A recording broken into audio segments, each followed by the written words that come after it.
पढ़ने से पहले हम लोग कुछ ऐतिहासिक तथ्य को पहले समझ लेते हैं। भारतीय संविधान को समझने के लिए ऐतिहासिक पृष्ठभूमि जानना बहुत जरूरी है। आइए कुछ महत्वपूर्ण ऐतिहासिक तथ्यों को देखें जो संविधान के निर्माण में सहायक रहे हैं। 1. ब्रिटिश शासन का आगमन और विकास। ईस्ट इंडिया कंपनी का शासन 1757 से 1858 तक। 1757 के प्लासी के युद्ध के बाद ईस्ट इंडिया कंपनी ने भारत में अपना प्रभुत्व स्थापित करना शुरू किया। कंपनी ने व्यापार के साथ साथ प्रशासनिक और राजनीतिक शक्ति भी हासिल कर ली। कंपनी के अधीन संवैधानिक विकास। कंपनी के शासनकाल में कुछ महत्वपूर्ण अधिनियम पारित हुए जिन्होंने भारत में शासन की नींव रखी। Regulating act 1773। इस एक्ट ने कंपनी के मामलों को नियंत्रित करने का पहला प्रयास किया। इसने बंगाल के गवर्नर को गवर्नर जनरल बना दिया और एक कार्यकारी परिषद का गठन किया। Pitt's India act 1784। इस एक्ट ने कंपनी के राजनैतिक और वाणिज्यिक कार्यों को अलग कर दिया और बोर्ड ऑफ कंट्रोल की स्थापना की, जिसने ब्रिटिश सरकार को भारत में कंपनी के मामलों पर अधिक नियंत्रण दिया। Charter acts 1793, 1813, 1833, 1853। इन एक्ट्स ने कंपनी के एकाधिकार को कम किया, ब्रिटिश संसद के नियंत्रण को बढ़ाया और भारतीय प्रशासन में कुछ बदलाव लाए। 1833 के एक्ट ने बंगाल के गवर्नर जनरल को भारत का गवर्नर जनरल बना दिया। 2. 1857 का विद्रोह और ब्रिटिश ताज का शासन। सिपाही विद्रोह 1857। इस विद्रोह ने ब्रिटिश सरकार को कंपनी के शासन की कमियों से अवगत कराया। भारत सरकार अधिनियम 1858। इस अधिनियम ने ईस्ट इंडिया कंपनी के शासन को समाप्त कर दिया और भारत को सीधे ब्रिटिश ताज यानी क्राउन के अधीन कर दिया। भारत सचिव का पद सृजित किया गया जो ब्रिटिश कैबिनेट का सदस्य था और भारत के प्रशासन के लिए जिम्मेदार था। 3. भारतीयों की भागीदारी और स्वतंत्रता संग्राम। भारतीय परिषद अधिनियम 1861, 1892, 1909।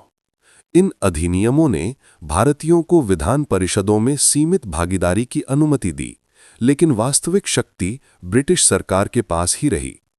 1909 के मार्ले मिंटो सुधारों ने पहली बार मुसलमानों के लिए अलग निर्वाचक मंडल की व्यवस्था की, जिसने फूट डालो और राजकरों की नीति को बढ़ावा दिया। भारत सरकार अधिनियम 1919, मॉन्टेग्यू चेम्सफोर्ड सुधार। इस अधिनियम ने प्रांतों में द्वैध शासन की शुरुआत की, जिससे कुछ विषयों पर भारतीयों को सीमित अधिकार मिले।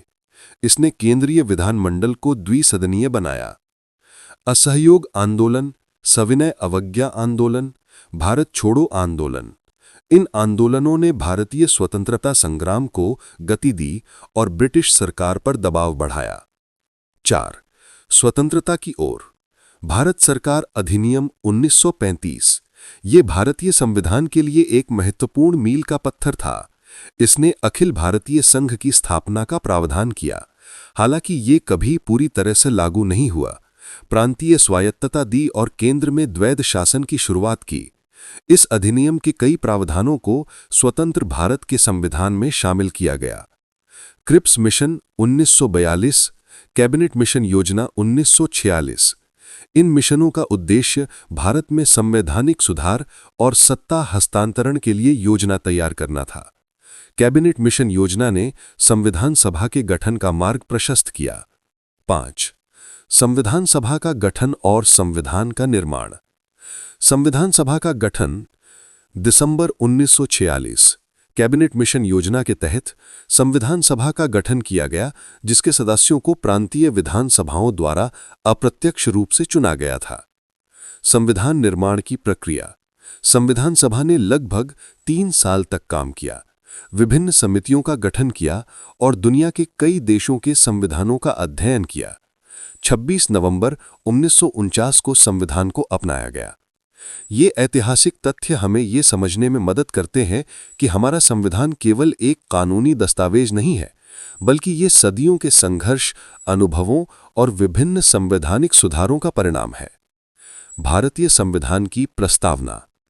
हम भारत के लोग भारत को एक संपूर्ण प्रभुत्व संपन्न समाजवादी पंथनिरपेक्ष लोकतंत्रात्मक गणराज्य बनाने तथा उसके समस्त नागरिकों को निम्नलिखित सुनिश्चित करने के लिए सत्यनिष्ठा से संकल्प लेते हैं।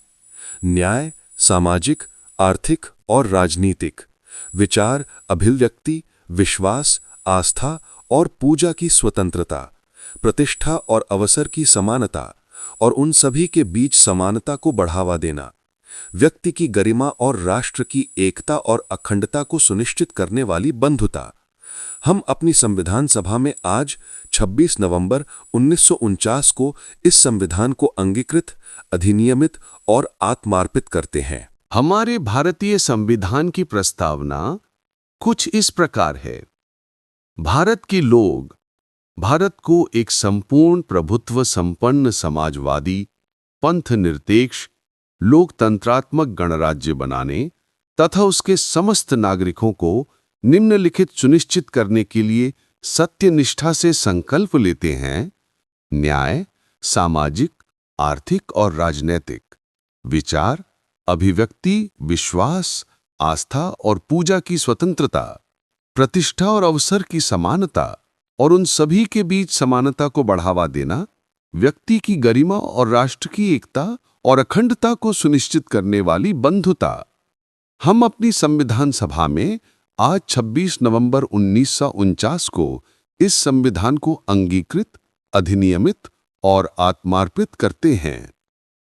भारत का संविधान 26 नवंबर 1949 को अपनाया गया था और 26 जनवरी 1950 को लागू हुआ। इसमें मूल रूप से 395 अनुच्छेद, 22 भाग और 8 अनुसूचियां थीं। वर्तमान में इसमें लगभग 448 अनुच्छेद, 25 भाग और 12 अनुसूचियां हैं। साथ ही 100 से अधिक संशोधन भी हो चुके हैं। यहां कुछ प्रमुख अनुच्छेदों और संशोधनों का संक्षिप्त विवरण दिया गया है। प्रमुख अनुच्छेद। भाग 1, संघ और उसका क्षेत्र। अनुच्छेद 1 से 4, संघ का नाम और क्षेत्र, नए राज्यों का प्रवेश या स्थापना। भाग 2, नागरिकता। अनुच्छेद 5 से 11, नागरिकता की परिभाषा, अधिग्रहण और समाप्ति। भाग 3, मौलिक अधिकार। अनुच्छेद 12 से 35, समानता का अधिकार, स्वतंत्रता का अधिकार, शोषण के विरुद्ध अधिकार, धर्म की स्वतंत्रता का अधिकार, सांस्कृतिक और शैक्षिक अधिकार, संवैधानिक उपचारों का अधिकार। अनुच्छेद 14, कानून के समक्ष समानता। अनुच्छेद 19, भाषण और अभिव्यक्ति की स्वतंत्रता सहित 6 स्वतंत्रताओं का संरक्षण। अनुच्छेद 21, जीवन और व्यक्तिगत स्वतंत्रता का संरक्षण। अनुच्छेद 32, मौलिक अधिकारों के प्रवर्तन के लिए उपचार। भाग 4, राज्य के नीति निदेशक तत्व। अनुच्छेद 36 से 51, राज्य द्वारा अपनाई जाने वाली कुछ नीतियां। भाग 4 ए, मौलिक कर्तव्य।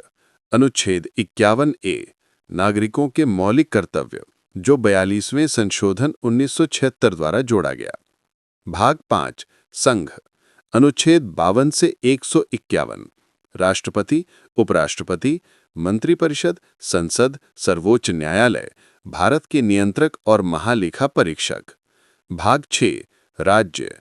अनुच्छेद 152 से 237, राज्यपाल, मंत्रिपरिषद, राज्य विधानमंडल, उच्च न्यायालय। भाग 11, संघ और राज्यों के बीच संबंध। अनुच्छेद 245 से 263, विधायी, प्रशासनिक और वित्तीय संबंध। भाग 12, वित्त, संपत्ति, संविदाएं और वाद। अनुच्छेद 264 से 300 ए, संपत्ति का अधिकार, अब एक कानूनी अधिकार, पहले मौलिक अधिकार था। 44वें संशोधन 1978 द्वारा हटाया गया। भाग 15, निर्वाचन। अनुच्छेद 324 से 329, चुनाव आयोग, चुनाव से संबंधित मामले। भाग 17, राजभाषा। अनुच्छेद 343 से 351, संघ की राजभाषा और क्षेत्रीय भाषाएं। भाग 18, आपातकालीन प्रावधान।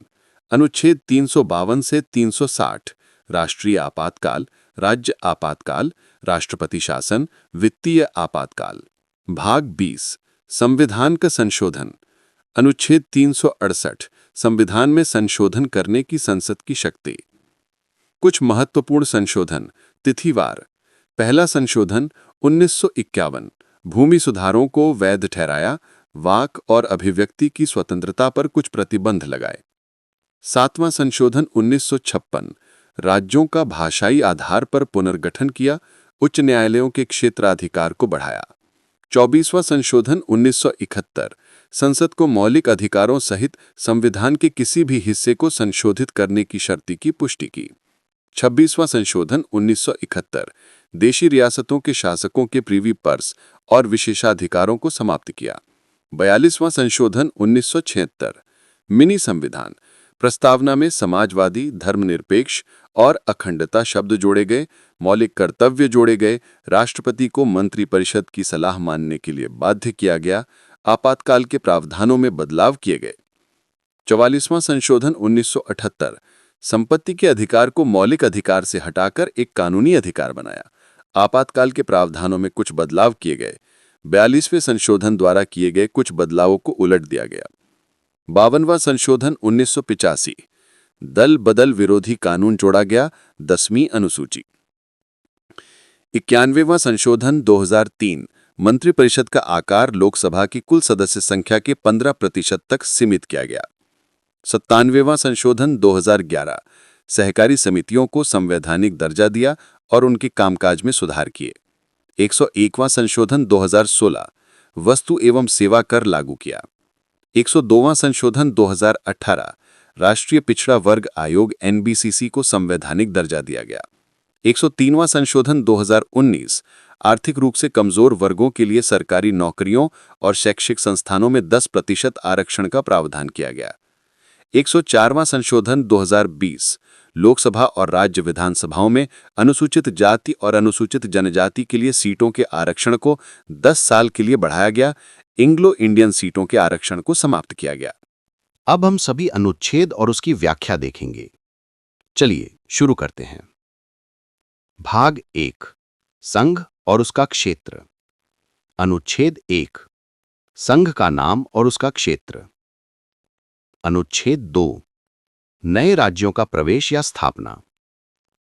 अनुच्छेद 2A सिक्किम का संघ के साथ सहयुक्त किया जाना निर्जित। अनुच्छेद 3 नए राज्यों का निर्माण और मौजूदा राज्यों के क्षेत्रों, सीमाओं या नामों में परिवर्तन।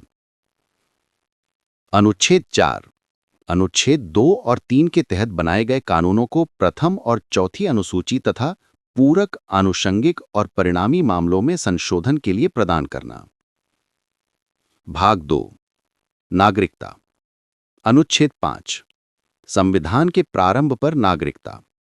अनुच्छेद 6 पाकिस्तान से भारत आए कुछ व्यक्तियों के नागरिकता के अधिकार। अनुच्छेद 7 पाकिस्तान जाने वाले कुछ प्रवासियों के नागरिकता के अधिकार। अनुच्छेद 8 भारत के बाहर रहने वाले भारतीय मूल के कुछ व्यक्तियों के नागरिकता के अधिकार।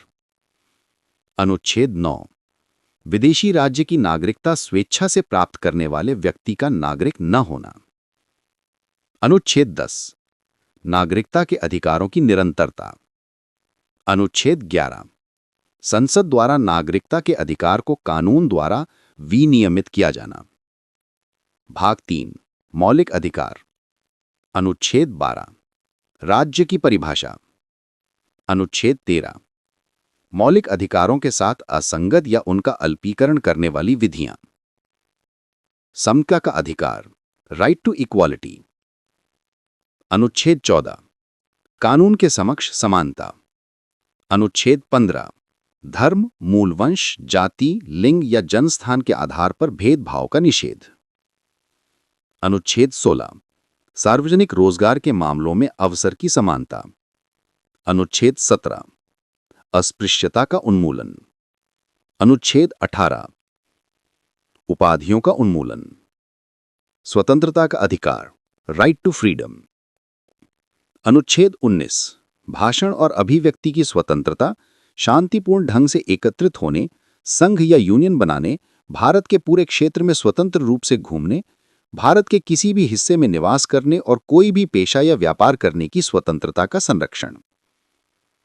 अनुच्छेद 20 अपराधों के लिए दोष सिद्धि के संबंध में संरक्षण। अनुच्छेद 21 जीवन और व्यक्तिगत स्वतंत्रता का संरक्षण। अनुच्छेद 21A शिक्षा का अधिकार।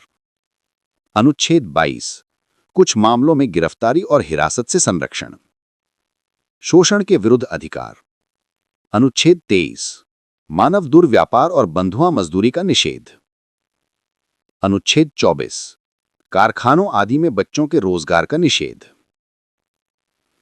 धर्म की स्वतंत्रता का अधिकार। अनुच्छेद 25 अंतःकरण की स्वतंत्रता और धर्म को मानने, आचरण करने और प्रचार करने की स्वतंत्रता। अनुच्छेद 26 धार्मिक मामलों के प्रबंधन की स्वतंत्रता। अनुच्छेद 27 किसी विशेष धर्म के प्रचार के लिए करों के भुगतान से स्वतंत्रता। अनुच्छेद 28 कुछ शिक्षण संस्थानों में धार्मिक शिक्षा या धार्मिक पूजा में भाग लेने से स्वतंत्रता। संस्कृति और शिक्षा संबंधी अधिकार। अनुच्छेद 29 अल्पसंख्यकों के हितों का संरक्षण। अनुच्छेद 30 अल्पसंख्यकों का शिक्षण संस्थान स्थापित करने और संचालित करने का अधिकार। कुछ कानूनों की बचत। अनुच्छेद 31 संपत्ति के अधिकार का अनिवार्य अधिग्रहण निरसित। अनुच्छेद 31A संपदाओं आदि के अधिग्रहण के लिए कानूनों की बचत। अनुच्छेद 31B कुछ अधिनियमों और विनियमों का सत्यापन। अनुच्छेद 31C कुछ निर्देशक सिद्धांतों को प्रभावी बनाने के लिए कानूनों की बचत। संवैधानिक उपचारों का अधिकार। अनुच्छेद 32 मौलिक अधिकारों के प्रवर्तन के लिए उपचार जिसमें रिट जारी करने का अधिकार शामिल है। अनुच्छेद 32 संसद द्वारा सशस्त्र बलों आदि के सदस्यों के मौलिक अधिकारों को संशोधित करने की शक्ति। अनुच्छेद 34 जब किसी क्षेत्र में मार्शल लॉ लागू हो तब मौलिक अधिकारों पर प्रतिबंध। अनुच्छेद 35 इस भाग के प्रावधानों को प्रभावी बनाने के लिए कानून बनाने की शक्ति। भाग 4 राज्य के नीति निर्देशक तत्व। अनुच्छेद 36 परिभाषा।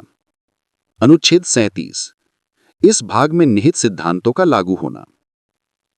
अनुच्छेद 38 राज्य लोक कल्याण को बढ़ावा देने के लिए एक सामाजिक व्यवस्था सुरक्षित करेगा। अनुच्छेद 39 राज्य द्वारा अनुसरणीय नीति के कुछ सिद्धांत। अनुच्छेद 39A समान न्याय और मुफ्त कानूनी सहायता।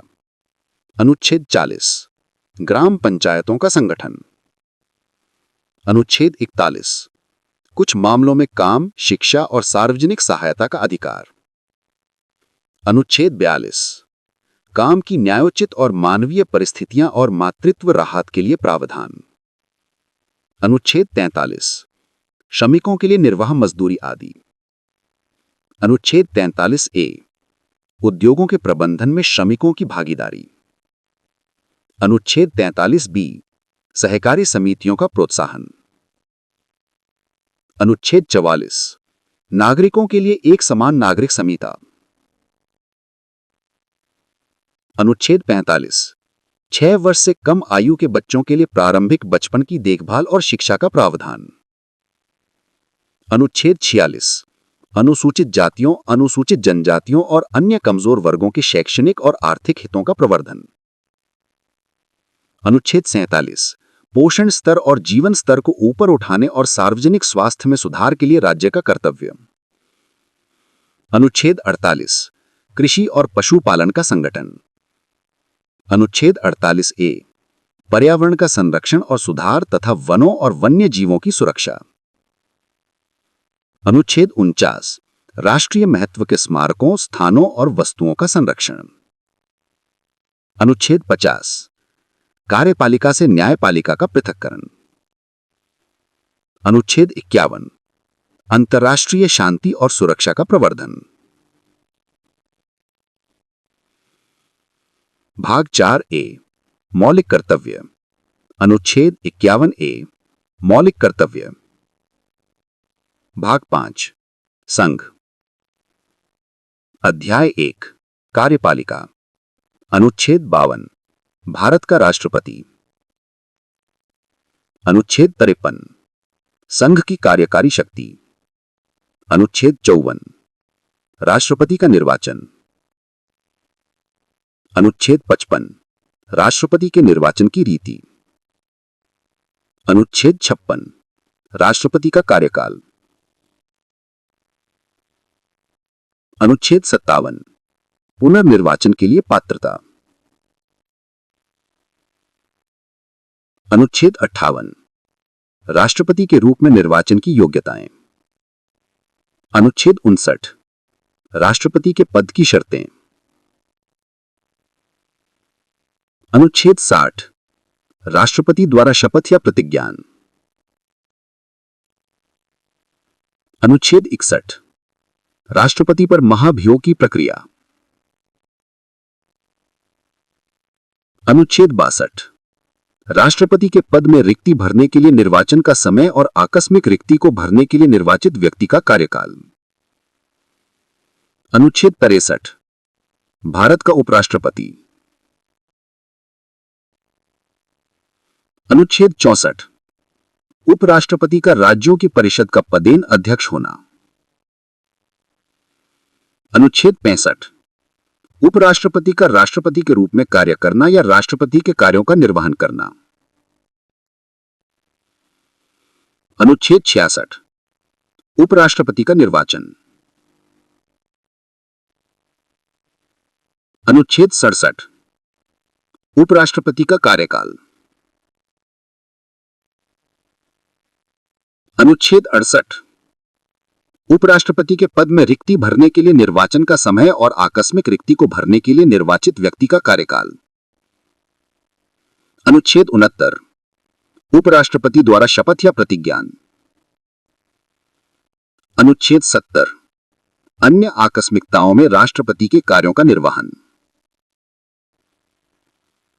अनुच्छेद 71 राष्ट्रपति या उपराष्ट्रपति के निर्वाचन से संबंधित या उससे जुड़े मामले। अनुच्छेद 72 राष्ट्रपति की क्षमादान की शक्ति और कुछ मामलों में सजा को स्थगित करने, माफ करने या कम करने की शक्ति। अनुच्छेद 73 संघ की कार्यकारी शक्ति का विस्तार। अनुच्छेद 74 राष्ट्रपति को सहायता और सलाह देने के लिए मंत्रिपरिषद। अनुच्छेद 75 मंत्रियों के बारे में अन्य प्रावधान।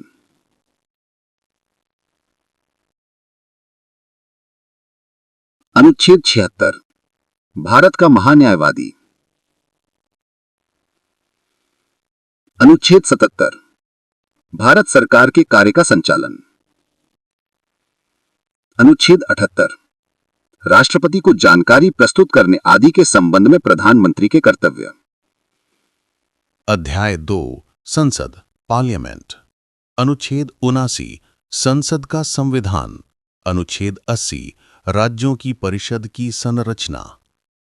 अनुच्छेद 81 लोकसभा की संरचना। अनुच्छेद 82 प्रत्येक जनगणना के बाद पुनः समायोजन। अनुच्छेद 83 संसद के सदनों की अवधि। अनुच्छेद 84 संसद की सदस्यता के लिए योग्यता। अनुच्छेद 85 संसद के सत्र, सत्रावसान और विघटन। अनुच्छेद 86 सदनों को संबोधित करने और संदेश भेजने का राष्ट्रपति का अधिकार। अनुच्छेद 87 राष्ट्रपति का विशेष संबोधन। अनुच्छेद 88 मंत्रियों और महान्यायवादी के सदनों के संबंध में अधिकार। संसद के अधिकारी ऑफिसर्स ऑफ पार्लियामेंट। अनुच्छेद 79 राज्यों की परिषद का सभापति और उपसभापति। अनुच्छेद 90 उपसभापति का पद रिक्त होना, पद त्याग और पद से हटाए जाना। अनुच्छेद 91 उपसभापति या किसी अन्य व्यक्ति का सभापति के कार्यों का निर्वहन करने या सभापति के रूप में कार्य करने की शक्ति। अनुच्छेद 92 जब सभापति या उपसभापति को पद से हटाने का प्रस्ताव विचाराधीन हो तब उनका अध्यक्ष न होना। अनुच्छेद 93 लोकसभा का अध्यक्ष और उपाध्यक्ष। अनुच्छेद 94 अध्यक्ष और उपाध्यक्ष का पद रिक्त होना, पद त्याग और पद से हटाए जाना। अनुच्छेद 95 उपाध्यक्ष या किसी अन्य व्यक्ति का अध्यक्ष के कार्यों का निर्वहन करने या अध्यक्ष के रूप में कार्य करने की शक्ति। अनुच्छेद 96 जब अध्यक्ष या उपाध्यक्ष को पद से हटाने का प्रस्ताव विचाराधीन हो तब उनका अध्यक्ष न होना। अनुच्छेद 97 सभापति और उपसभापति तथा अध्यक्ष और उपाध्यक्ष के वेतन और भत्ते। अनुच्छेद 98 संसद का सचिवालय, कार्य संचालन। अनुच्छेद 99 सदस्यों द्वारा शपथ या प्रतिज्ञान। अनुच्छेद 100 सदनों में मतदान, रिक्तियों के बावजूद सदनों की कार्य करने की शक्ति और गणपूर्ति। सदस्यों की निरर्हताएं। अनुच्छेद 101 सीटों का रिक्त होना। अनुच्छेद 102 सदस्यता के लिए निरर्हताएं। अनुच्छेद 103 सदस्यों की निरर्हताओं से संबंधित प्रश्नों पर निर्णय। अनुच्छेद 104 अनुच्छेद 99 के तहत शपथ या प्रतिज्ञान लेने या बैठने और मतदान करने के लिए योग्य न होने पर जुर्माना। संसद और उसके सदस्यों की शक्तियां, विशेषाधिकार और उन्मुक्तियां। अनुच्छेद 105 संसद के सदनों, उनके सदस्यों और समितियों की शक्तियां, विशेषाधिकार आदि। अनुच्छेद 106 सदस्यों के वेतन और भत्ते। विधायी प्रक्रिया। अनुच्छेद 107 विधेयकों के प्रस्तुतिकरण और पारित होने के संबंध में प्रावधान। अनुच्छेद 108 कुछ मामलों में दोनों सदनों की संयुक्त बैठक। अनुच्छेद 109 धन विधेयकों के संबंध में विशेष प्रक्रिया। अनुच्छेद 110 धन विधेयक की परिभाषा। अनुच्छेद 111 विधेयकों पर अनुमति। वित्तीय मामलों के संबंध में प्रक्रिया। अनुच्छेद 112 वार्षिक वित्तीय विवरण, बजट। अनुच्छेद 113 संसद में अनुमानों की संबंध में प्रक्रिया। अनुच्छेद 114 विनियोग विधेयक। अनुच्छेद 115 अनुपूरक, अतिरिक्त या अधिक अनुदान। अनुच्छेद 116 लेखा अनुदान, प्रत्ययानुदान और अपवादानुदान। अनुच्छेद 117 वित्तीय विधेयकों के संबंध में विशेष प्रावधान। सामान्य प्रक्रिया। अनुच्छेद 118 प्रक्रिया के नियम। अनुच्छेद 119 संसद में वित्तीय कार्य को कानून द्वारा विनियमित करना। अनुच्छेद 120 संसद में उपयोग की जाने वाली भाषा।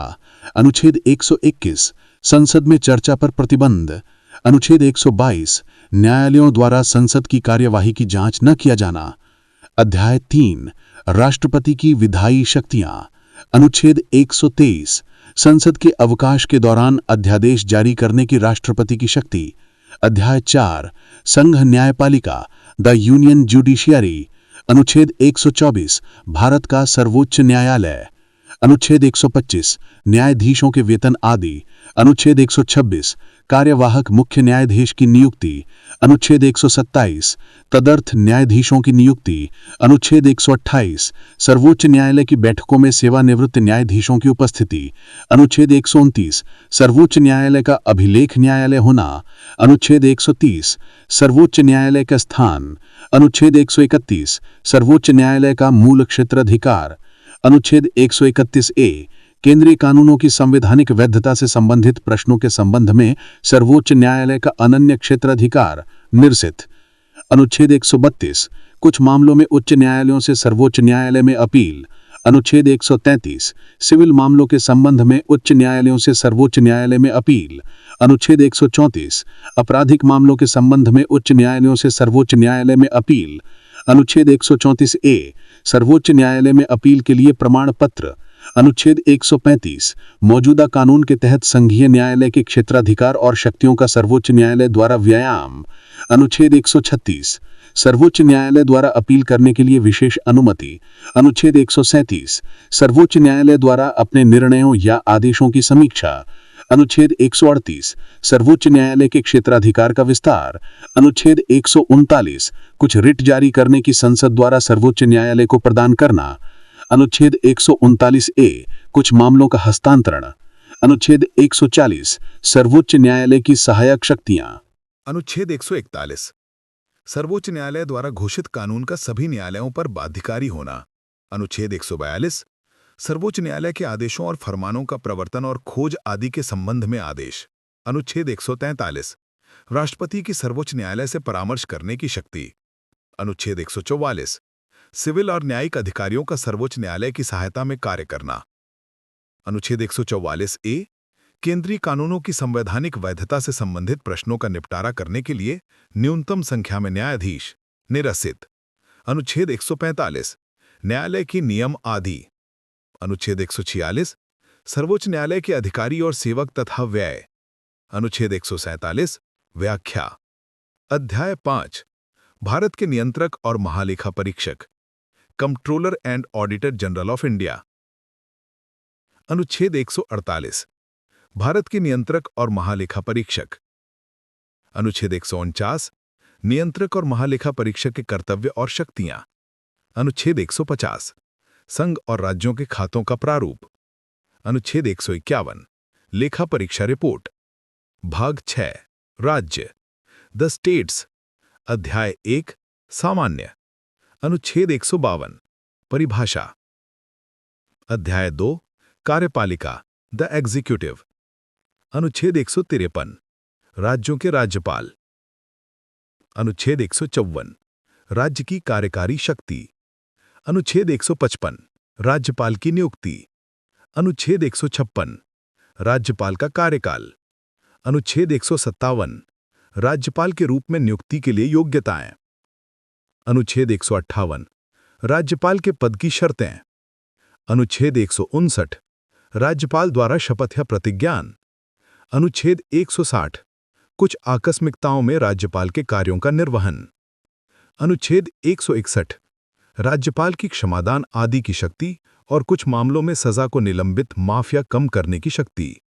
अनुच्छेद 162 राज्य की कार्यकारी शक्ति का विस्तार। अनुच्छेद 163 राज्यपाल को सहायता और सलाह देने के लिए मंत्रिपरिषद।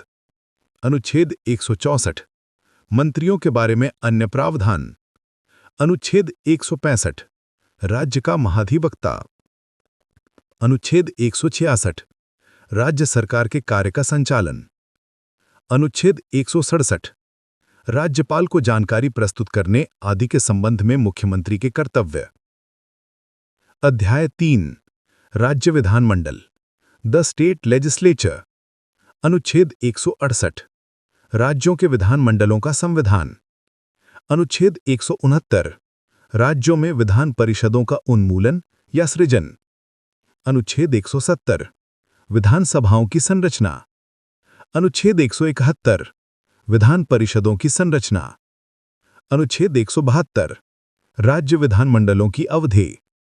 अनुच्छेद 173 राज्य विधानमंडल की सदस्यता के लिए योग्यताएं। अनुच्छेद 174 राज्य विधानमंडल के सत्र, सत्रावसान और विघटन। अनुच्छेद 175 राज्यपाल का सदनों को संबोधित करने और संदेश भेजने का अधिकार। अनुच्छेद 176 राज्यपाल का विशेष संबोधन। अनुच्छेद 177 मंत्रियों और महाधिवक्ता के सदन के संबंध में अधिकार। राज्य विधानमंडल के अधिकारी officers of the state legislature. अनुच्छेद 178 विधानसभा का अध्यक्ष और उपाध्यक्ष। अनुच्छेद 179 अध्यक्ष और उपाध्यक्ष का पद रिक्त होना, पद त्याग और पद से हटाया जाना। अनुच्छेद 180 उपाध्यक्ष या किसी अन्य व्यक्ति का अध्यक्ष के कार्यों का निर्वहन करने या अध्यक्ष के रूप में कार्य करने की शक्ति। अनुच्छेद 181 जब अध्यक्ष या उपाध्यक्ष को पद से हटाने का प्रस्ताव विचाराधीन हो, तब उनका अध्यक्ष न होना। अनुच्छेद 182 विधान परिषद का सभापति और उपसभापति। अनुच्छेद 183 सभापति और उपसभापति का पद रिक्त होना, पद त्याग और पद से हटाया जाना। अनुच्छेद 184 उपसभापति या किसी अन्य व्यक्ति का सभापति के कार्यों का निर्वहन करने या सभापति के रूप में कार्य करने की शक्ति। अनुच्छेद 185 जब सभापति या उपसभापति को पद से हटाने का प्रस्ताव विचाराधीन हो, तब उनका अध्यक्ष न होना। अनुच्छेद 186 अध्यक्ष और उपाध्यक्ष तथा सभापति और उपसभापति के वेतन और भत्ते। अनुच्छेद 187 राज्य विधानमंडल का सचिवालय, कार्य संचालन।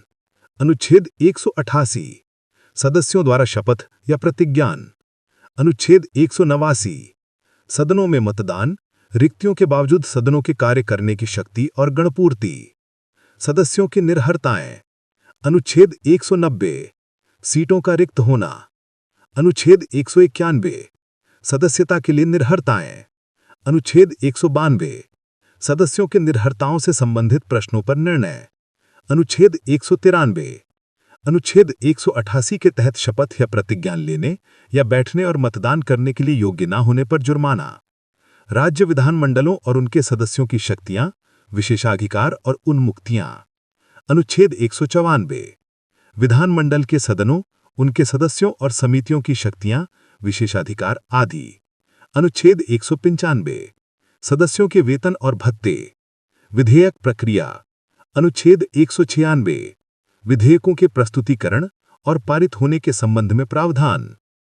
अनुच्छेद 197 विधान परिषदों के संबंध में धन विधेयकों से इतर विधेयकों के पारित होने पर प्रतिबंध।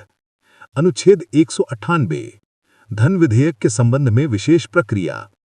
अनुच्छेद 199 धन विधेयक की परिभाषा। अनुच्छेद 200 विधेयकों पर अनुमति। अनुच्छेद 201 विचार के लिए आरक्षित विधेयक। वित्तीय मामलों के संबंध में प्रक्रिया। Procedure in financial matters.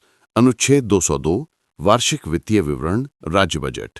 अनुच्छेद 203 विधानमंडल में अनुमानों के संबंध में प्रक्रिया। अनुच्छेद 204 विनियोग विधेयक। अनुच्छेद 205 अनुपूरक अतिरिक्त या अधिक अनुदान। अनुच्छेद 206 लेखानुदान, प्रत्यानुदान और अपवादानुदान। अनुच्छेद 207 वित्तीय विधेयकों के संबंध में विशेष प्रावधान। सामान्य प्रक्रिया, जनरल प्रोसीजर। अनुच्छेद 208 प्रक्रिया के नियम। अनुच्छेद 209 राज्य विधानमंडल में वित्तीय कार्य को कानून द्वारा विनियमित करना। अनुच्छेद 210 विधानमंडल में उपयोग की जाने वाली भाषा। अनुच्छेद 211 विधानमंडल में चर्चा पर प्रतिबंध। अनुच्छेद 212 न्यायालयों द्वारा विधानमंडल की कार्यवाही की जांच न किया जाना। अध्याय 4 राज्यपाल की विधायी शक्तियां, legislative powers of the governor. अनुच्छेद 213 विधानमंडल के अवकाश के दौरान अध्यादेश जारी करने की राज्यपाल की शक्ति। अध्याय 5 राज्यों में उच्च न्यायालय, the high courts in the states. अनुच्छेद 214 राज्यों के लिए उच्च न्यायालय। अनुच्छेद 215 उच्च न्यायालयों का अभिलेख न्यायालय होना। अनुच्छेद 216 उच्च न्यायालयों का संविधान। अनुच्छेद 217 उच्च न्यायालय के न्यायाधीश की नियुक्ति और उसके पद की शर्तें। अनुच्छेद 218 सर्वोच्च न्यायालय से संबंधित कुछ प्रावधानों का उच्च न्यायालयों पर लागू होना। अनुच्छेद 219 उच्च न्यायालयों के न्यायाधीशों द्वारा शपथ या प्रतिज्ञान। अनुच्छेद 220 स्थायी न्यायाधीश होने के बाद वकालत पर प्रतिबंध। अनुच्छेद 221 न्यायाधीशों के वेतन आदि। अनुच्छेद 222 एक उच्च न्यायालय से दूसरे में न्यायाधीश का स्थानांतरण।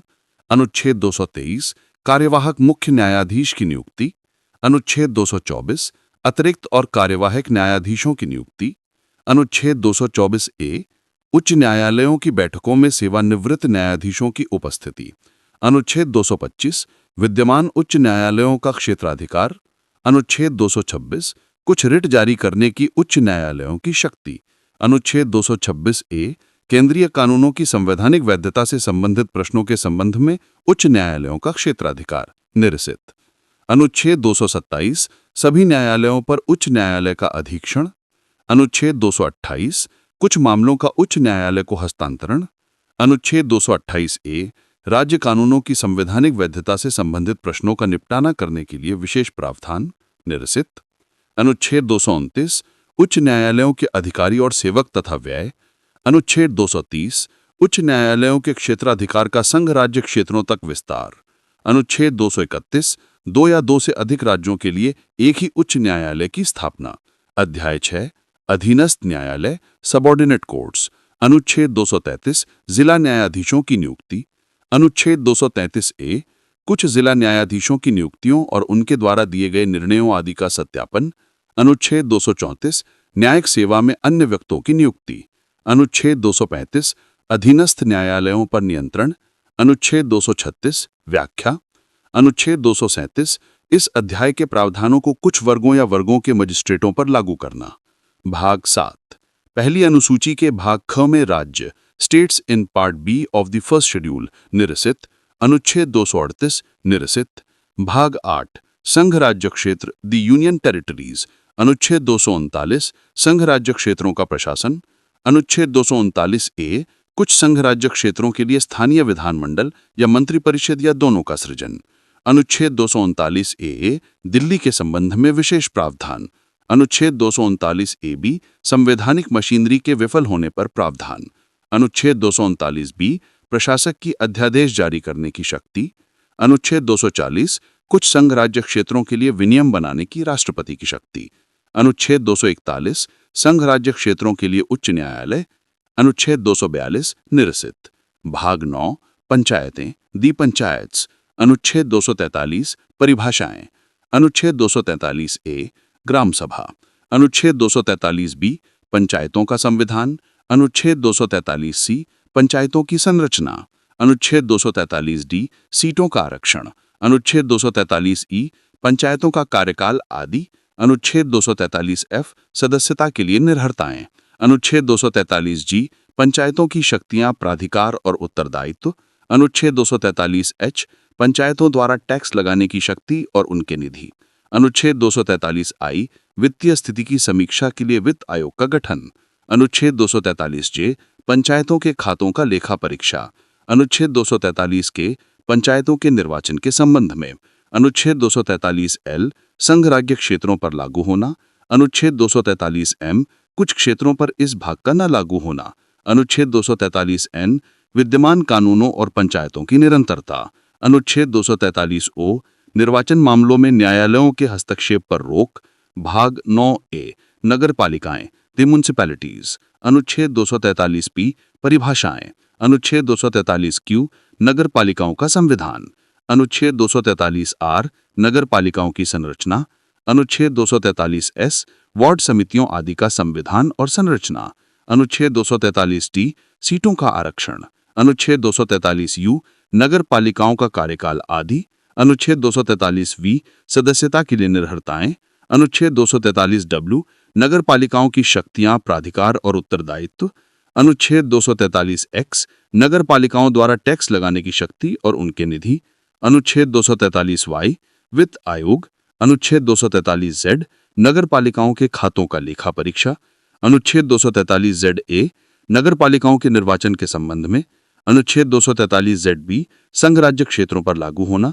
अनुच्छेद 243 जेड सी कुछ क्षेत्रों पर इस भाग का न लागू होना। अनुच्छेद 243 जेड डी जिला योजना के लिए समिति।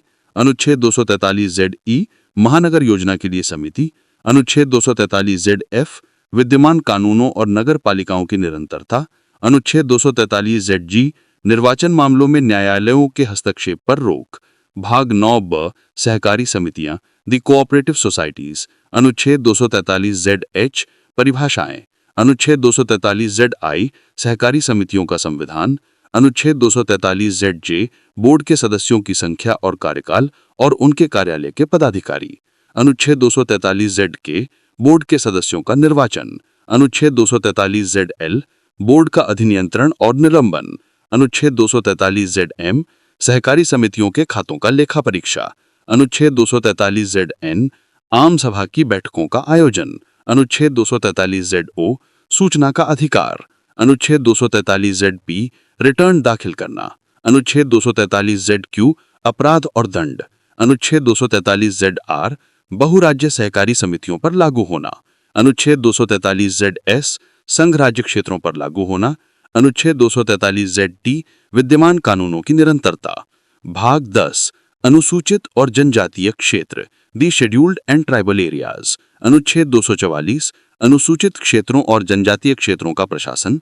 अनुच्छेद 244 ए असम के कुछ जनजातीय क्षेत्रों को समावेशित करने वाले एक स्वायत्त राज्य का संविधान और उसके लिए स्थानीय विधानमंडल या मंत्री परिषद या दोनों का सृजन।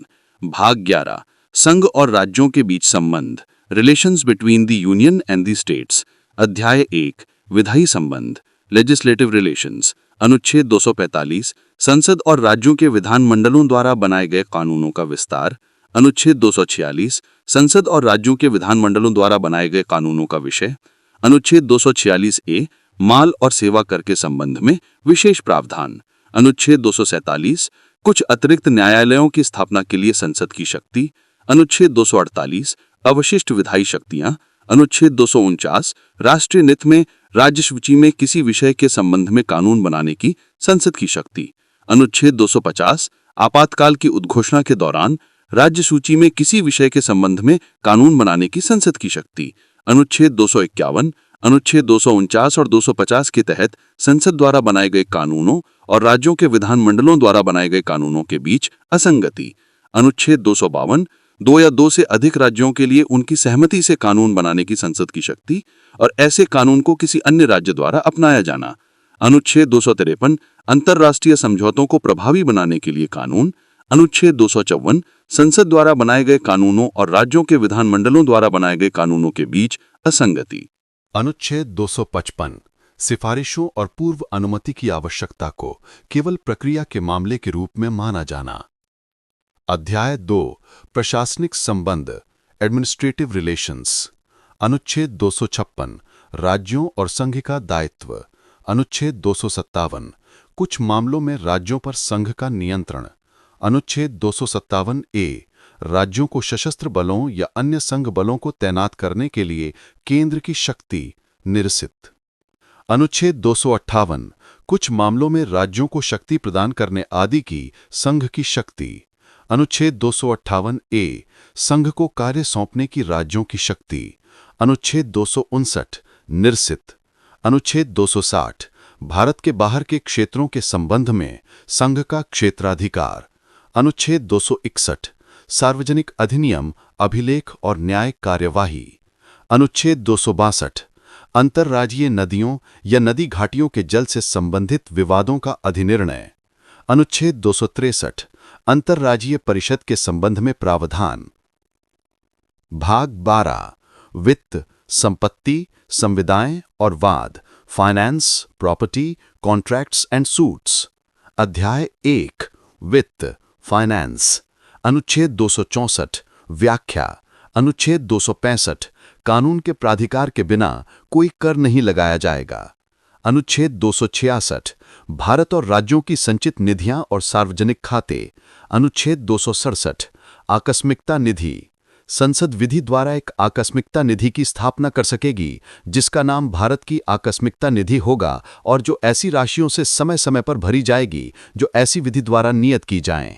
ये निधि राष्ट्रपति के व्ययधीन रखी जाएगी और उससे ऐसे अप्रत्याशित व्यय को पूरा करने के प्रयोजन के लिए अग्रिम धन दिया जाएगा जो राज्य के विधानमंडल द्वारा विधि द्वारा स्थापित आकस्मिकता निधि से समय समय पर ऐसी विधि द्वारा नियत राशियों से भरी जाएगी।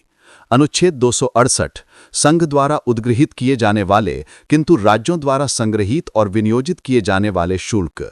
ऐसे शुल्क जो भारत सरकार द्वारा उद्गृहित किए जाएंगे किंतु राज्यों द्वारा संग्रहित और विनियोजित किए जाएंगे वे ऐसे स्टाम्प शुल्क और औषधीय तथा प्रसाधन सामग्री पर लगने वाले उत्पाद शुल्क हैं जो संघ सूची में वर्णित हैं।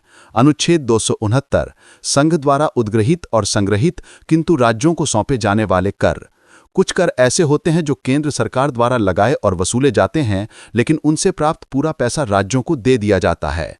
इनमें कुछ ऐसे कर शामिल हैं जो अंतर्राज्यीय व्यापार या वाणिज्य के दौरान वस्तुओं की बिक्री या खरीद पर लगते हैं। अनुच्छेद 270 उद्गृहित कर और संघ तथा राज्यों के बीच वितरित किए जाने वाले कर। आयकर और अन्य संघीय कर जिन्हें केंद्र सरकार लगाती और वसूलती है केंद्र और राज्यों के बीच एक निश्चित अनुपात में बांटे जाते हैं। ये अनुपात वित्त आयोग की सिफारिशों पर संसद द्वारा तय किया जाता है। अनुच्छेद 271 कुछ शुल्कों और करों पर अधिभार। संसद किसी भी समय संघ सूची में वर्णित किसी शुल्क या कर पर अधिभार लगा सकती है। इस अधिभार से प्राप्त आय पूरी तरह से केंद्र सरकार के पास रहती है और राज्यों के साथ साझा नहीं की जाती है। अनुच्छेद 272 निरस्त। यह अनुच्छेद निरस्त कर दिया गया है। अनुच्छेद 273 जूट उत्पादों पर निर्यात शुल्क के स्थान पर अनुदान। असम, बिहार, उड़ीसा और पश्चिम बंगाल राज्यों को जूट उत्पादों पर निर्यात शुल्क के स्थान पर भारत की संचित निधि से सहायता अनुदान दिया जाएगा। अनुच्छेद 274 ऐसे कराधान पर प्रभाव डालने वाले विधेयकों के लिए राष्ट्रपति की पूर्व सिफारिश की आवश्यकता। कोई भी विधेयक या संशोधन जो ऐसे कराधान को प्रभावित करता है जिसमें राज्य हितबद्ध हैं, तब तक संसद के किसी भी सदन में पुनःस्थापित या प्रस्तावित नहीं किया जाएगा जब तक राष्ट्रपति ने उस विधेयक के पुनर्स्थापन या संशोधन के प्रस्ताव की सिफारिश नहीं कर दी हो। अनुच्छेद 275 कुछ राज्यों को संघ से अनुदान। संसद विधि द्वारा ऐसे राज्यों को भारत की संचित निधि से सहायता अनुदान दे सकेगी जिन्हें संसद यह उचित समझे। ये अनुदान अलग अलग राज्यों के लिए अलग अलग हो सकता है और यह उस राज्य की वित्तीय स्थिति पर निर्भर करता है। अनुच्छेद 276 वृत्तियों, व्यापारों, आजीविकाओं और नियोजन पर कर। राज्य का विधानमंडल विधि द्वारा वृत्तियों, व्यापारों, आजीविकाओं और नियोजन पर ऐसे कर अधिरोपित कर सकेगा जो किसी व्यक्ति द्वारा किसी राज्य में या उसके भीतर किसी स्थानीय प्राधिकारी के लिए देय हों। किसी व्यक्ति पर ऐसे करों की कुल राशि प्रति वर्ष 2,500 रुपये से अधिक नहीं होगी। अनुच्छेद 277 व्यावर्ती। इस संविधान के प्रारंभ से ठीक पहले तक किसी राज्य द्वारा या किसी स्थानीय प्राधिकारी द्वारा विधिपूर्वक उद्गृहित कर, शुल्क, उपकर या फीस जो उस समय तक उस राज्य में या उस स्थानीय प्राधिकारी द्वारा उद्गृहित की जा रही थी, उसे इस बात के होते हुए भी उद्गृहित किया जाता रहेगा कि वह संघ सूची में वर्णित है। अनुच्छेद 278 निरस्त। यह अनुच्छेद निरस्त कर दिया गया है। अनुच्छेद 279 शुद्ध आगम आदि की गणना। शुद्ध आगम से किसी कर या शुल्क के संबंध में वह आगम अभिप्रेत है जो उसे उद्गृहित करने के खर्चों को घटाकर शेष बचता है। यह भारत के नियंत्रक महालेखा परीक्षक द्वारा प्रमाणित किया जाएगा। अनुच्छेद 279 का माल और सेवा कर परिषद। यह अनुच्छेद राष्ट्रपति को एक माल और सेवा कर परिषद स्थापित करने का अधिकार देता है। इस परिषद में केंद्रीय वित्त मंत्री, केंद्रीय राज्य मंत्री, राजस्व या वित्त और सभी राज्यों के वित्त मंत्री या अन्य नामित मंत्री शामिल होते हैं। यह परिषद जीएसटी से संबंधित महत्वपूर्ण मुद्दों पर केंद्र और राज्यों को सिफारिशें देती है। अनुच्छेद 280 वित्त आयोग। राष्ट्रपति इस संविधान के प्रारंभ से 2 वर्ष के भीतर और उसके बाद प्रत्येक 5 वर्ष की समाप्ति पर या ऐसे पूर्वतर समय पर जिसे राष्ट्रपति आवश्यक समझे एक वित्त आयोग का गठन करेगा। इस आयोग का काम संघ और राज्यों के बीच करों के शुद्ध आगमों के वितरण और राज्यों के बीच ऐसे आगमों के संबंधित अंशों के बारे में सिफारिशें करना है। अनुच्छेद 281 वित्त आयोग की सिफारिशें। वित्त आयोग द्वारा की गई प्रत्येक सिफारिश उस पर की गई स्पष्टीकरण ज्ञापन के साथ संसद के प्रत्येक सदन के समक्ष रखी जाएगी। अध्याय 2 उधार लेना। अनुच्छेद 292 भारत सरकार द्वारा उधार लेना। भारत सरकार अपनी संचित निधि की प्रतिभूति पर ऐसे निबंधों के अधीन रहते हुए जो संसद द्वारा विधि द्वारा अवधारित किए जाएं भारत के राज्य क्षेत्र के भीतर या बाहर उधार ले सकेगी। अनुच्छेद 293 राज्यों द्वारा उधार लेना। कोई राज्य भारत के राज्य क्षेत्र के भीतर अपनी संचित निधि की प्रतिभूति पर उधार ले सकेगा। किसी राज्य को भारत सरकार की सहमति के बिना विदेश से उधार लेने की शक्ति नहीं होगी। अध्याय 3 संपत्ति, संविदाएं, अधिकार, दायित्व और बाध्यताएं और वाद। अनुच्छेद 294 कुछ दशाओं में संपत्ति, आस्तियों, अधिकारों, दायित्वों और बाध्यताओं का उत्तराधिकार। इस संविधान के प्रारंभ पर भारत डोमिनियन की सरकार की समस्त संपत्ति, आस्तियां, अधिकार, दायित्व और बाध्यताएं भारत के संघ में निहित होंगी। अनुच्छेद 295 अन्य दशाओं में संपत्ति, आस्तियों, अधिकारों, दायित्वों और बाध्यताओं का उत्तराधिकार। इस संविधान के प्रारंभ पर प्रत्येक प्रांत की सरकार की समस्त संपत्ति, आस्तियां, अधिकार, दायित्व और बाध्यताएं संबंधित राज्य में निहित होंगी। अनुच्छेद 296 राजगामी या व्यपगत होने या स्वामीहीन होने से कोई संपत्ति जो भारत के राज्य क्षेत्र में किसी प्राधिकारी के अधीन आ जाए, वह संपत्ति यदि वह राज्य में स्थित है तो राज्य में निहित होगी और किसी अन्य दशा में संघ में निहित होगी। अनुच्छेद 297 प्रादेशिक सागर या महाद्वीपीय मग्न तटभूमि में स्थित मूल्यवान चीजें और अनन्य आर्थिक क्षेत्र के धन संबंधी स्रोत। भारत के प्रादेशिक सागर या महाद्वीपीय मग्न तटभूमि या अनन्य आर्थिक क्षेत्र के भीतर की सभी भूमि, खनिज और अन्य मूल्यवान चीजें संघ में निहित होंगी। अनुच्छेद 298 व्यापार करने आदि की शक्ति। संघ और प्रत्येक राज्य की कार्यपालक शक्ति किसी व्यापार या कारोबार को चलाने और संपत्ति अर्जित, धारण और व्ययन करने तक विस्तृत होगी। अनुच्छेद 299 संविदाएं। भारत सरकार या किसी राज्य की सरकार द्वारा या उसकी ओर से की गई सभी संविदाएं राष्ट्रपति या राज्यपाल द्वारा अभिव्यक्त रूप से बनाई और निष्पादित की जाएंगी। अनुच्छेद 300 वाद और कार्यवाहियां। भारत सरकार या किसी राज्य की सरकार भारत संघ या उस राज्य के नाम से वाद ला सकेगी या उस पर वाद चलाया जा सकेगा। भाग 13 भारत के राज्य क्षेत्र के भीतर व्यापार, वाणिज्य और समागम। अनुच्छेद 301 व्यापार, वाणिज्य और समागम की स्वतंत्रता। भारत के राज्य क्षेत्र में सर्वत्र व्यापार, वाणिज्य और समागम स्वतंत्र होगा। अनुच्छेद 302 व्यापार, वाणिज्य और समागम पर निर्बंधन अधिरोपित करने की संसद की शक्ति। संसद विधि द्वारा ऐसे प्रतिबंध अधिरोपित कर सकेगी जो लोक हित में आवश्यक हों। अनुच्छेद 303 व्यापार और वाणिज्य के संबंध में संघ और राज्यों की विधायी शक्तियों पर निर्बंधन। संसद किसी राज्य को दूसरे राज्य से व्यापार करने से रोकने या भेदभाव करने वाली विधि नहीं बना सकेगी। अनुच्छेद 304 राज्यों के बीच व्यापार, वाणिज्य और समागम पर निर्बंधन। राज्य का विधानमंडल विधि द्वारा ऐसे कर अधिरोपित कर सकेगा जो राज्य में या उसके बाहर उत्पादित या निर्मित ऐसी ही वस्तुओं पर लगते हैं। अनुच्छेद 305 विद्यमान विधियों और राज्य के एकाधिकार का उपबंध करने वाली विधियों की व्यावृत्ति। मौजूदा कानूनों और उन कानूनों को संरक्षण दिया जाएगा जो राज्य के एकाधिकार का प्रावधान करते हैं, भले ही वे व्यापार और वाणिज्य की स्वतंत्रता को प्रभावित करते हों। अनुच्छेद 306 निरस्त। ये अनुच्छेद निरस्त कर दिया गया है। अनुच्छेद 307 अनुच्छेद 301 से अनुच्छेद 304 के प्रयोजनों को कार्यान्वित करने के लिए प्राधिकारी की नियुक्ति।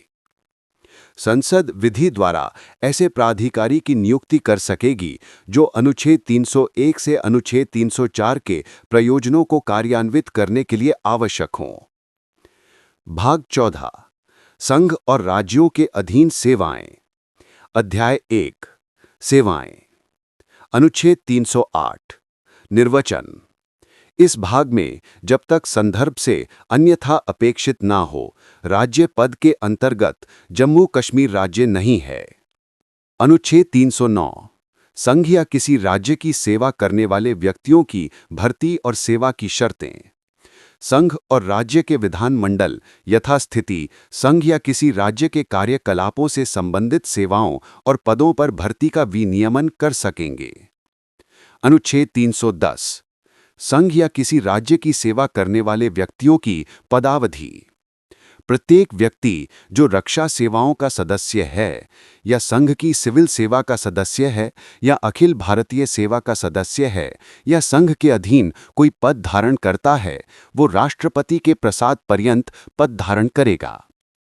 प्रत्येक व्यक्ति जो किसी राज्य की सिविल सेवा का सदस्य है या राज्य के अधीन कोई पद धारण करता है, वो राज्यपाल के प्रसाद पर्यंत पद धारण करेगा।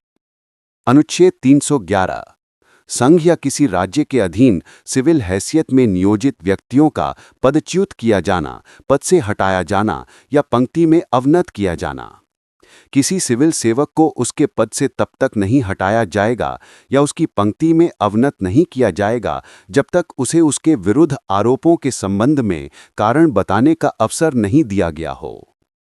अनुच्छेद 312 अखिल भारतीय सेवाएं।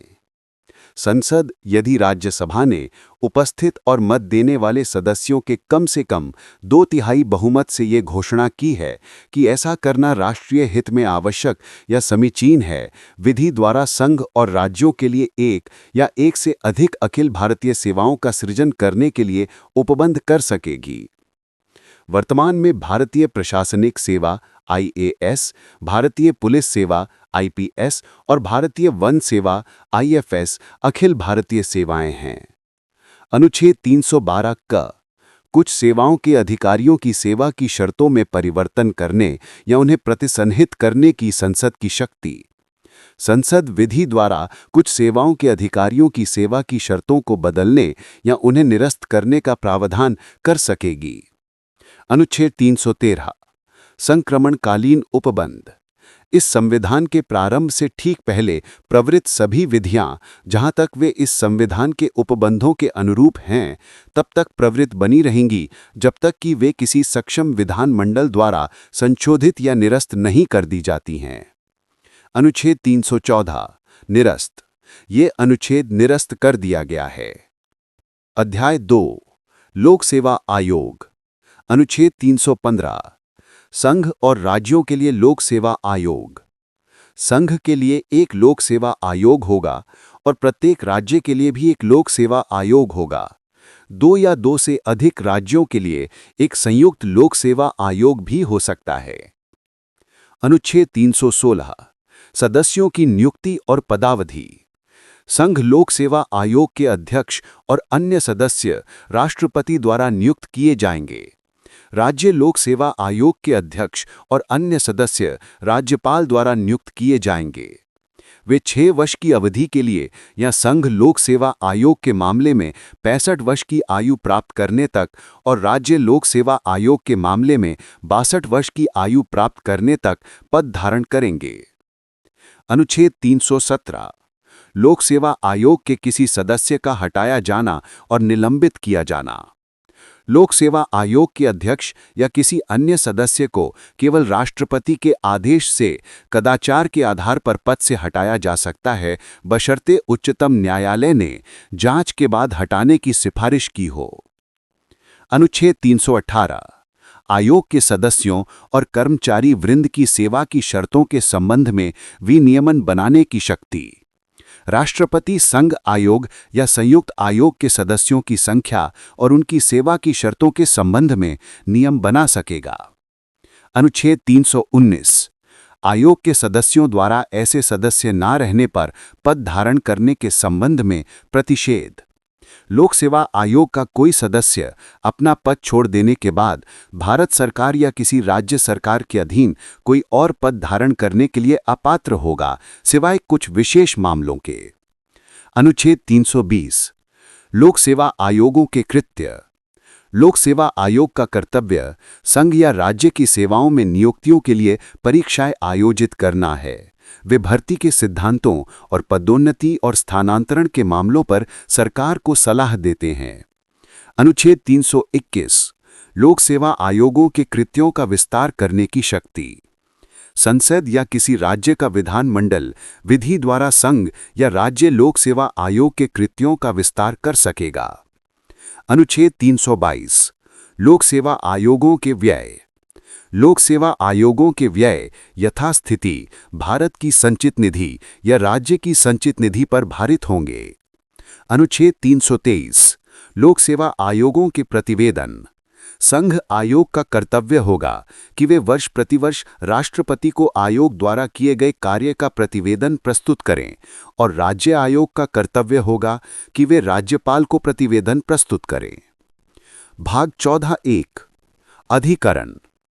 अनुच्छेद 323(1) प्रशासनिक अधिकरण। संसद विधि द्वारा संघ या किसी राज्य के कार्यकलापों से संबंधित सेवाओं और पदों पर नियुक्त व्यक्तियों की भर्ती और सेवा की शर्तों से संबंधित विवादों के न्याय निर्णयन के लिए प्रशासनिक अधिकरणों का उपबंध कर सकेगी। अनुच्छेद 323(b) अन्य विषयों के लिए अधिकरण।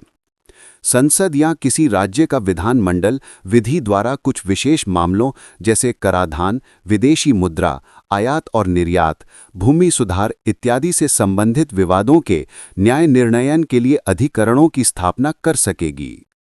भाग 15 निर्वाचन। अनुच्छेद 324 निर्वाचनों के अधीक्षण, निर्देशन और नियंत्रण का निर्वाचन आयोग में निहित होना। संसद और प्रत्येक राज्य के विधानमंडल के लिए और राष्ट्रपति और उपराष्ट्रपति के पदों के लिए होने वाले सभी निर्वाचनों के लिए निर्वाचक नामावली तैयार कराने और उन सभी निर्वाचनों के संचालन का अधीक्षण, निर्देशन और नियंत्रण एक आयोग में निहित होगा, जिसे इस संविधान में निर्वाचन आयोग कहा गया है।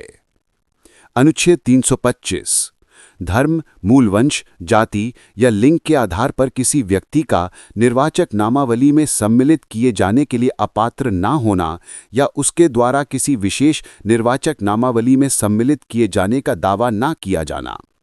कोई भी व्यक्ति केवल धर्म, मूल वंश, जाति, लिंग या इनमें से किसी के आधार पर किसी निर्वाचक नामावली में सम्मिलित किए जाने के लिए अपात्र नहीं होगा या किसी विशेष निर्वाचक नामावली में सम्मिलित किए जाने का दावा नहीं कर सकेगा। अनुच्छेद 326 लोकसभा और राज्यों की विधानसभाओं के लिए निर्वाचनों का वयस्क मताधिकार के आधार पर होना। लोकसभा और प्रत्येक राज्य की विधानसभा के लिए निर्वाचन वयस्क मताधिकार के आधार पर होंगे, अर्थात प्रत्येक व्यक्ति जो भारत का नागरिक है और 18 वर्ष से कम आयु का नहीं है और ऐसे किसी निर्भरता के अधीन नहीं है, उसे ऐसे किसी निर्वाचन में मतदाता के रूप में पंजीकृत होने का अधिकार होगा। अनुच्छेद 327 विधानमंडल के लिए निर्वाचनों के संबंध में उपबंध करने की संसद की शक्ति। संसद विधि द्वारा संसद और राज्यों के विधानमंडलों के लिए निर्वाचनों के संबंध में सभी मामलों के संबंध में उपबंध कर सकेगी। अनुच्छेद 328 किसी राज्य के विधानमंडल के लिए निर्वाचनों के संबंध में उपबंध करने की राज्य के विधानमंडल की शक्ति। किसी राज्य का विधानमंडल जहां तक संसद ने उपबंध नहीं किया है, विधि द्वारा उस राज्य के विधानमंडल के लिए निर्वाचनों के संबंध में सभी या किसी मामले के संबंध में उपबंध कर सकेगा। अनुच्छेद 329 निर्वाचन संबंधी मामलों में न्यायालयों के हस्तक्षेप का वर्जन। इस संविधान में किसी बात के होते हुए भी संसद या किसी राज्य के विधानमंडल के लिए किसी निर्वाचन की वैधता को निर्वाचन याचिका प्रस्तुत करके ऐसी रीति से और ऐसे प्राधिकारी को जो विधि द्वारा उपबंधित किया जाए प्रश्नगत किया जा सकेगा। अनुच्छेद 329 क निरस्त। ये अनुच्छेद निरस्त कर दिया गया है। भाग 16 कुछ वर्गों के संबंध में विशेष उपबंध। अनुच्छेद 330 लोकसभा में अनुसूचित जातियों और अनुसूचित जनजातियों के लिए स्थानों का आरक्षण। लोकसभा में अनुसूचित जातियों और अनुसूचित जनजातियों के लिए स्थानों को आरक्षित किया जाएगा। अनुच्छेद 331 लोकसभा में आंग्ल भारतीय समुदाय का प्रतिनिधित्व।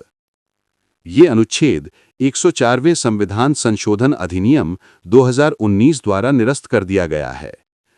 अनुच्छेद 332 राज्यों की विधानसभाओं में अनुसूचित जातियों और अनुसूचित जनजातियों के लिए स्थानों का आरक्षण। प्रत्येक राज्य की विधानसभा में अनुसूचित जातियों और अनुसूचित जनजातियों के लिए स्थानों को आरक्षित किया जाएगा। अनुच्छेद 333 राज्यों की विधानसभाओं में आंग्ल भारतीय समुदाय का प्रतिनिधित्व। ये अनुच्छेद 104वें संविधान संशोधन अधिनियम 2019 द्वारा निरस्त कर दिया गया है। अनुच्छेद 334 स्थानों के आरक्षण और आंग्ल भारतीय समुदाय के विशेष प्रतिनिधित्व का 60 वर्ष के पश्चात न रहना। यह अनुच्छेद 104वें संविधान संशोधन अधिनियम 2019 द्वारा संशोधित किया गया है और अब यह आरक्षण और विशेष प्रतिनिधित्व 70 वर्ष के बजाय 80 वर्ष तक जारी रहेगा। अनुच्छेद 335 सेवाओं और पदों के लिए अनुसूचित जातियों और अनुसूचित जनजातियों के दावे। संघ या किसी राज्य के कार्यकलापों से संबंधित सेवाओं और पदों पर नियुक्तियों के संबंध में अनुसूचित जातियों और अनुसूचित जनजातियों के सदस्यों के दावों पर प्रशासन की दक्षता बनाए रखने के संगत ध्यान में रखते हुए विचार किया जाएगा। अनुच्छेद 336 कुछ सेवाओं में आंग्ल भारतीय समुदाय के लिए विशेष उपबंध। कुछ सेवाओं में आंग्ल भारतीय समुदाय के लिए विशेष उपबंध किए जाएंगे। अनुच्छेद 337 आंग्ल भारतीय समुदाय के फायदे के लिए शैक्षिक अनुदान के संबंध में विशेष उपबंध। आंग्ल भारतीय समुदाय के फायदे के लिए शैक्षिक अनुदान के संबंध में विशेष उपबंध किए जाएंगे। अनुच्छेद 338 राष्ट्रीय अनुसूचित जाति आयोग। अनुसूचित जातियों के लिए एक राष्ट्रीय आयोग होगा जिसे इस संविधान में राष्ट्रीय अनुसूचित जाति आयोग कहा गया है। अनुच्छेद 338 क राष्ट्रीय अनुसूचित जनजाति आयोग। अनुसूचित जनजातियों के लिए एक राष्ट्रीय आयोग होगा जिसे इस संविधान में राष्ट्रीय अनुसूचित जनजाति आयोग कहा गया है। अनुच्छेद 338 भ राष्ट्रीय पिछड़ा वर्ग आयोग।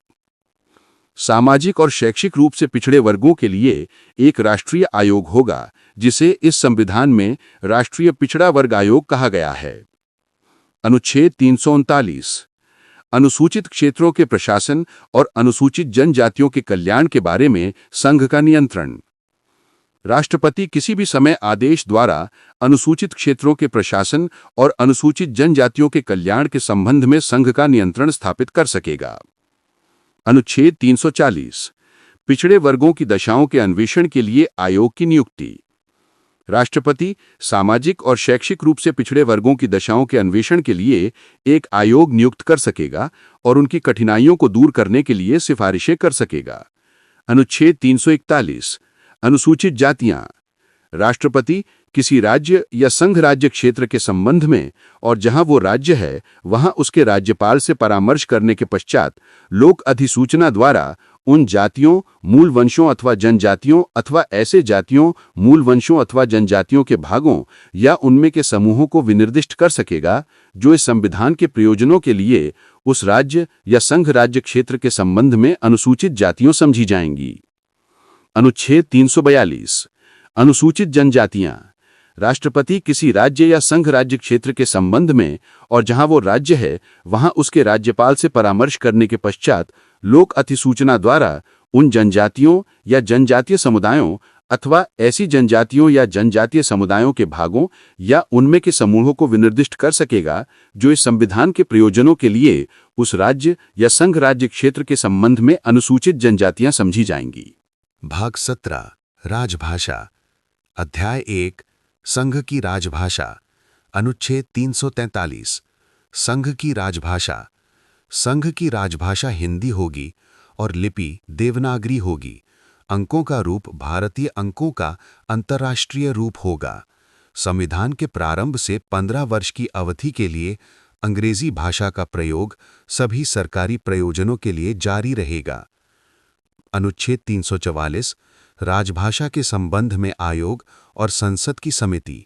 राष्ट्रपति संविधान के प्रारंभ से 5 वर्ष की समाप्ति पर और तत्पश्चात 10 वर्ष की समाप्ति पर एक आयोग का गठन करेगा जो राजभाषा के प्रयोग के संबंध में सिफारिशें करेगा। अध्याय 2 प्रादेशिक भाषाएं। अनुच्छेद 345 राज्य की राजभाषा या राजभाषाएं।